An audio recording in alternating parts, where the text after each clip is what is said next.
This is John J. Don't, 22 Tiger is unable to come today, so I'm here doing his video.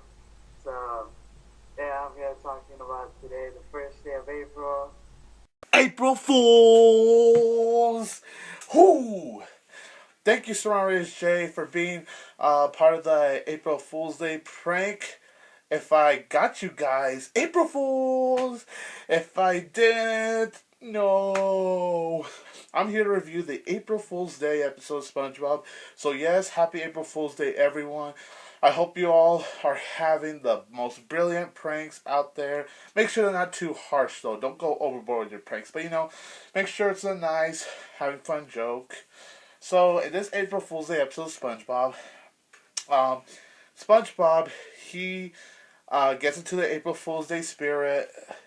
He likes to do little tiny jokes on everyone, but not to the point where they hurt their feelings. Just like little fun, a nice way. Like, for example, there was a guy that asked SpongeBob to get him 2 ices, but SpongeBob brought him back a glass with 1 ice. So it was like a little tiny joke right there.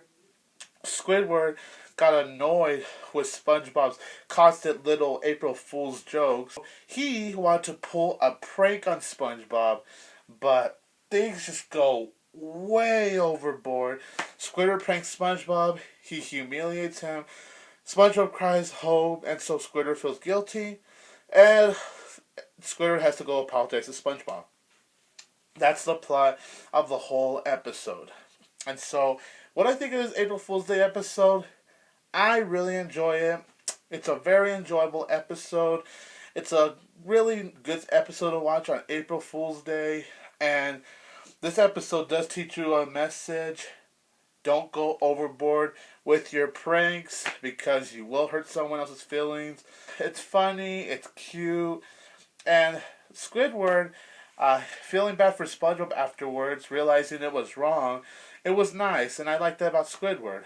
Of course, the only flaw I had was mean old Squidward pranking SpongeBob and hurting his feelings.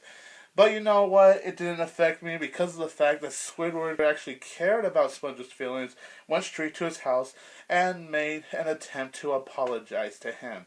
And that's all I needed to see. So Squidward wasn't on my hating level. He was very likable, and, it's just a cute, simple episode. It really is just a simple April Fool's Day episode. But you know what? I thought how the writers handled it was very creative. It was just, done in the nicest way.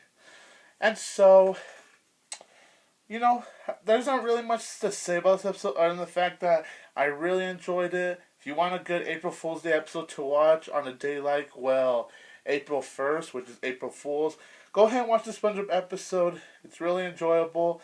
And I'm going to go ahead and give this episode a 9.5 out of 10. And once again, thank you, Surrounders J, for being part of the little April Fool's Day joke.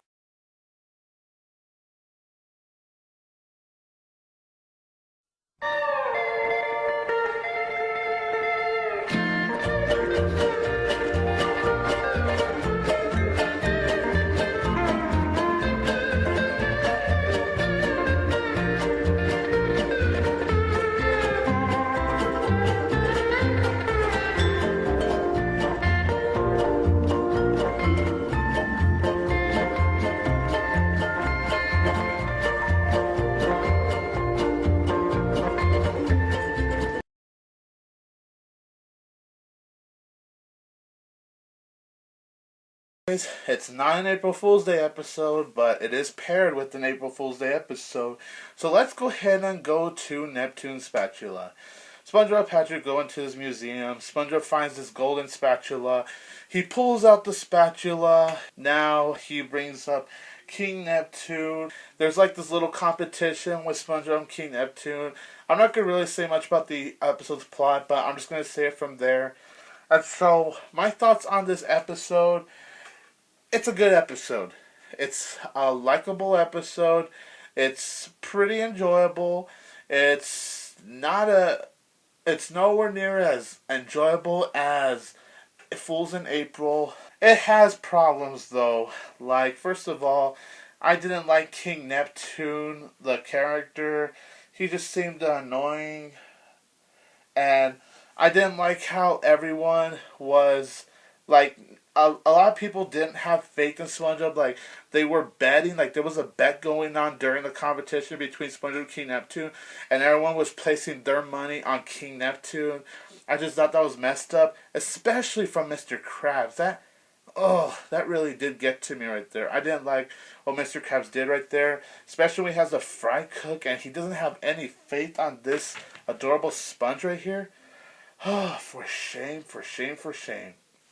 And plus, nothing much happens here. Like, the storyline, honestly, it didn't interest me that much. Like, it's entertaining and it was decent, but it wasn't like the most interesting plot of SpongeBob ever. Yes, it was simple and I liked that, but something about this episode, it just could have been done better. John O Hurley, though, he did a fantastic job doing the voice of King Neptune. Just hearing that guy's voice is awesome. The episode has funny moments, and even the ending overall, it felt like a little bit of a cop-out, I guess, what you could say, It's not really an ending I could call different. It's just your typical ending for SpongeBob, I guess you could say. So, yeah, decent episode. I like it. And I'll go ahead and give Neptune's Spatula a 7.5 out of 10.